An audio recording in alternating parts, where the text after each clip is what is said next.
I want me hat. Where's my hat? I want me hat.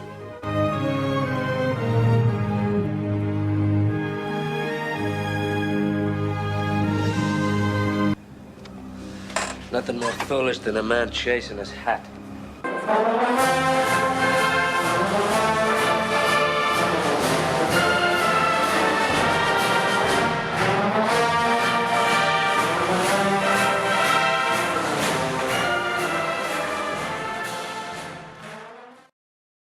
Greetings, Wildcat fans. I'm Bob. I'm Larry. This is Catnips. It is week 14 of the college football season, and last week the Northwestern Wildcats defeated the Purdue Boilermakers 38-14 at Ross-Ade Stadium. Bob, you were at the game. It got off to a pretty fast start.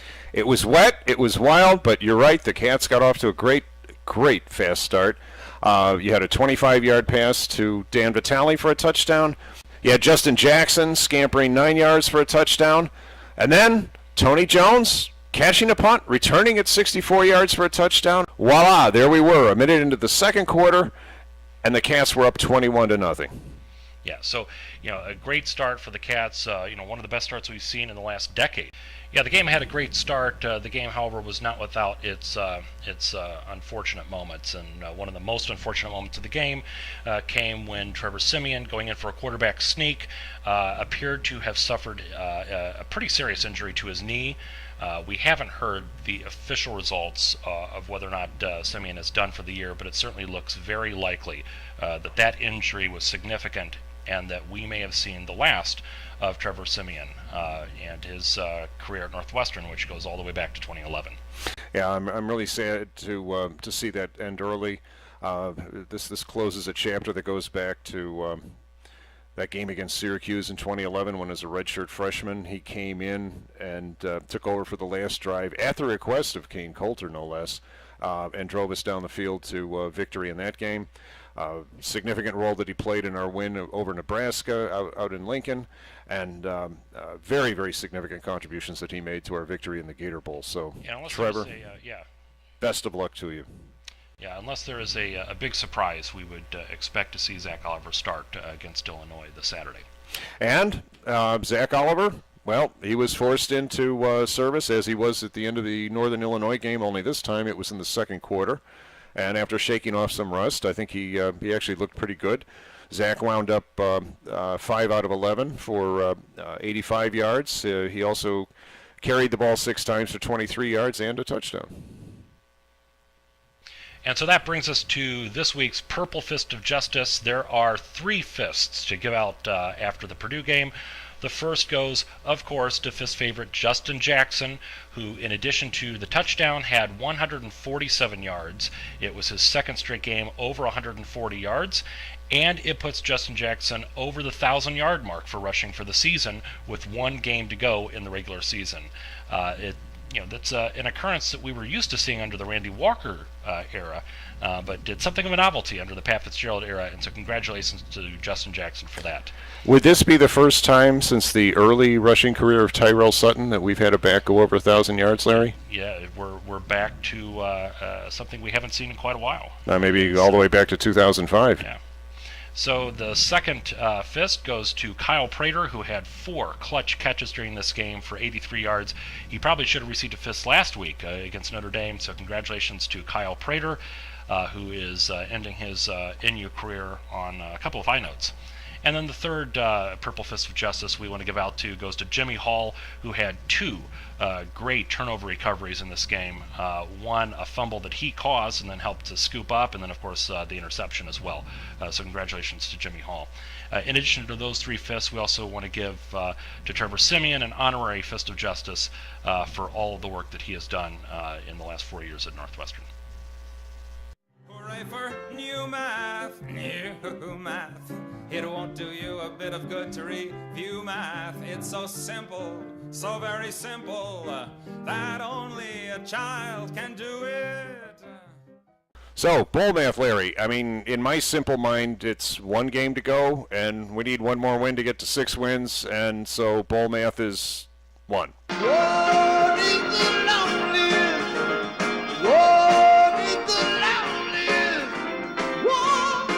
You've got the high-powered analysis. What do you see? I think you're pretty much dead on. I mean, if I throw the chicken bones on the floor, I'll see pretty much the same thing. How does William Buckley say, I think I'm going to barf? One thing to note is that the 5-7 scenario that we had talked about somewhat tongue-in-cheek the last couple of weeks for Northwestern is officially no more. There are enough 6-5 teams in the country now that the likelihood of that has dropped to virtually zero. That a 5-7 team, even with the top 5 APR, would go to a bowl game. So that's done. The way is shut. Northwestern has to win the game against Illinois. Right now, the projection is that there is a 57% chance that the Cats will beat Illinois this Saturday. If they do beat Illinois, there's a 93% chance that a 6-6 Northwestern team will go to a bowl. Put those together, the overall probability is at 53%. It's the second time this year that we've cracked 50%. 53%. Okay. Now, I understand from the Chicago Tribune that the Illini are also 5-6, and they're playing this game for bowl eligibility. So this game has been dubbed the Bowl Eligibility Bowl. It is the Bowl Eligibility Bowl, right. Whoever wins gets bowl eligibility. Tim Beckman is probably fighting for his job in this game, so it's the Tim Beckman Bowl. The hat's on the line. It's a galaxy of things on the line in this game. We have to go all out. I think this situation absolutely requires a really futile and stupid gesture be done on somebody's part. And Larry, what's that god-awful sound that I just heard? Must be the arrival of our next opponent for our analysis. University of Illinois. So Illinois this year is about as inscrutable as Northwestern is. This is a team that lost to Purdue and yet beat Minnesota. The transitive property is pretty weak with this one. It's anything goes. Yeah, very, very disappointing season for the Illini, and their frustrations probably mirror many of the frustrations that we as Northwestern fans have felt. Yesterday, they managed to beat Penn State 16-14. Lasagna.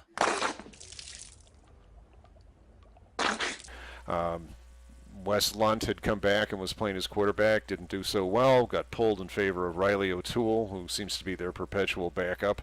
And O'Toole was able to rescue them, and a last-minute field goal won it for them. And I think, to the extent that the Illini get anything right, it's sort of by accident. Lasagna. But look, this is a rivalry game. It's the last game of the season. A lot of these players know each other from high school. You can throw the record books out.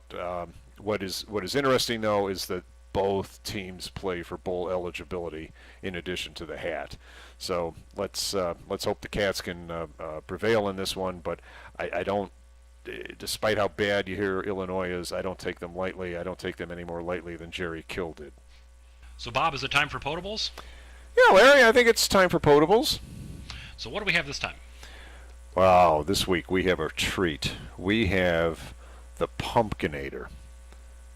For the pumpkin heads, I take it. For the pumpkin heads, indeed. There they tell of a creature who shall come from nowhere, born from the blood of the innocent, to hunt the guilty, and they call it Pumpkinhead. And I am hoping after next week's game that we can say that Justin Jackson or Warren Long or one of the Wildcats is the official Pumpkinator.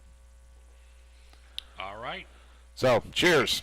Here's to a Wildcat victory. And bowl eligibility.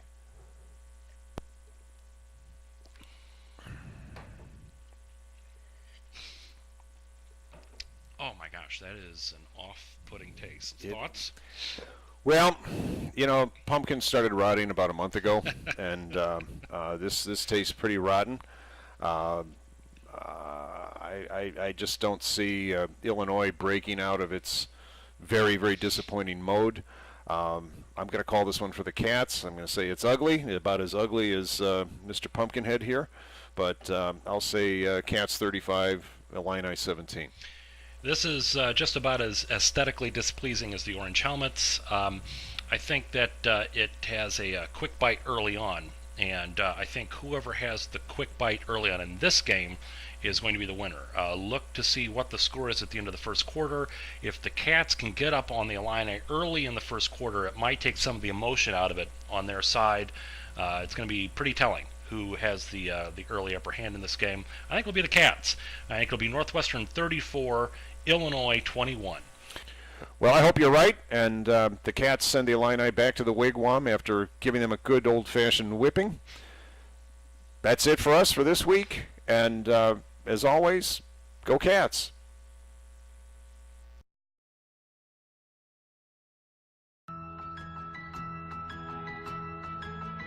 As Katie puts her cell phone down for the first time all week, she realizes that Stouffer's lasagna is topped with fresh cheese that browns beautifully. Fresh cheese and a touch of aged Parmesan is what gives us our irresistible flavor. What? Lasagna. When you start with the best blend of cheese, you get the best lasagna. Stouffer's, made for you to love. Nestle.